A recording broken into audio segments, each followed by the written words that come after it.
યુટ્યુબરે જીવ જોખમમાં મૂક્યો હતો, જેમાં લાઇક્સ અને રીલ્સની ઘેલછામાં તેણે પોતાનો જીવ જોખમમાં મૂક્યો। સયાજીબાગમાં દીપડાના પાંજરામાં આ યુટ્યુબર કૂદી પડ્યો હતો। પાંજરામાં ઘૂસી અને જાળીમાંથી દીપડાની પૂંછડી પણ ખેંચી હતી। હેરાનગતિ કરતા દીપડો યુટ્યુબર પાછળ ભાગ્યો, ત્યારે જાળીઓ હોવાથી યુટ્યુબર સુજલ રાજાનો બચાવ થયો છે।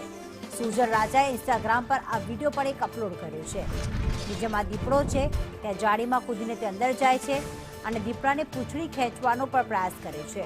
આ વિડીયો અને ઇન્સ્ટાગ્રામ પર મૂક્યો પણ હતો।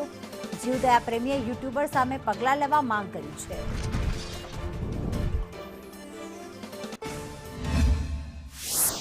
જીવ કલેક્ટરને આજે એક લેખિત અરજી કરેલી છે અને યુટ્યુબર જે છે તે કમાટીબાગના બધા નિયમો તોડીને સુજલ રાજા નામના વ્યક્તિ આ વિડીયો બનાવેલો હતો। આવું કરનાર એક ગુનો બને છે વાઇલ્ડલાઇફ પ્રોટેક્શન એક્ટની અંદર બી, અને કમાટીબાગની અંદર જે સિક્યુરિટી છે એ કંઈક ના કંઈક લાચાર કાં તો ઓછી દેખાઈ રહી છે। એ બાબતની એક લેખિત અરજી કરેલી છે। યોગ્ય તપાસ થાય, યોગ્ય કાર્યવાહી થાય, અને આનું જોઈને કોઈએ પ્રોત્સાહન થઈને આવો કોઈ પણ વિડીયો વન્યજીવને પજવી કે કોઈ પણ અન્ય જીવને પજવવી